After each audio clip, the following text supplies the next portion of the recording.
when I was in college, I decided to stay for 36 hours.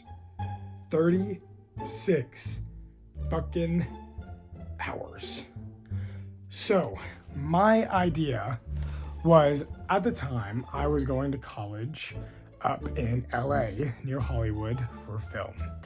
I did go to Nashville for it, but I switched schools because it just wasn't the school I was looking for, I guess. They just didn't have what I needed. So I decided to transfer to another film school in the heart of movie magic, which was Hollywood. Which obviously I hated as well because there was a lot of stuck-up snobby jerks there. So one day I had a filming project to do, and our teacher assigned it, and he's like, hey, guess what, guys? Guess what? You guys have to write a whole script in 3 days. And I'm like, what? I was pissed because I was like, not only was I just during the day, I was just kind of tired.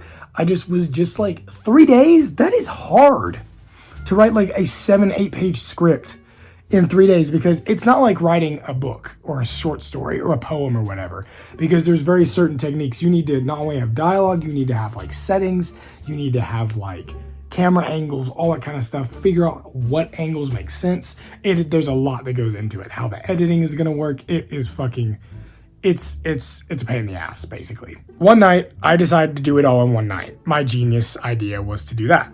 So I decided to type it up and stuff like that. And I was being basically running on fumes and downing maybe like 7 monsters.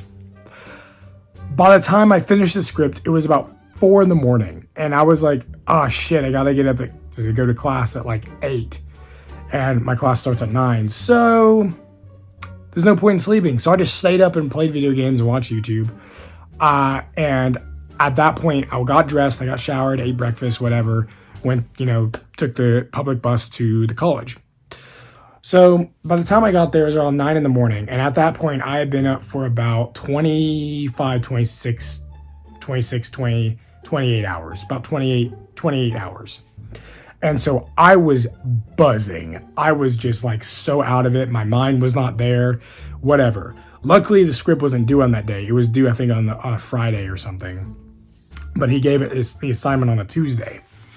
And still, which is completely unreasonable and unethical to do to his college student. So after that, so I'm sitting in class, and my teacher, I remember my teacher, he was a very weird dude. He had a huge beaked bird nose, and he had frizzy white hair and a Santa Claus. He looked like Santa Claus, basically, except he was like 3 feet tall. I'm sitting there, and I don't fall asleep in class, but I'm just kind of like going in and out of tuning what he's saying because I'm just so tired. Basically, I go through 2 more classes. By the time I get to lunch, I am just like a zombie. Like, I don't even know what day it is, what planet I'm on, blah, blah, blah. Because at this point, I'm like 32 hours up. This time, I decided to go to my editing class. And it was being taught by this, like I don't even remember his name or whatever. But our assignment was to put together a short film using like stock footage clips or whatever, which honestly, that was pretty easy at the time. But I was so exhausted that I kind of just zoned out and I started hallucinating. So as I was looking at the computer screen, trying to put together these clips that we were given by our teacher, I started to see flying polar bears on the screen with purple wings, a trident of Poseidon, and a jeweled king's crown. And they were just zooming across, and I was like flipping out. I thought I was on like fucking shrooms or something. I thought someone had drugged me. And so I start flipping out. My teacher comes over, he's like, hey, are you okay? You look like really, really tired. And I'm just like, oh, I'm fine. And so he kind of goes away, and I basically just, after he walks away, maybe like 2 minutes later, face plant to the keyboard, pass out. And I just don't even remember what happened. I wake up and I'm just see this black blob of mass in front of me. And it's my teacher looking over me and like a student behind him. He's like, Jack, do you need to go home and go to sleep? And I was like, yeah. And he's like, just go home, dude. And so that's the story.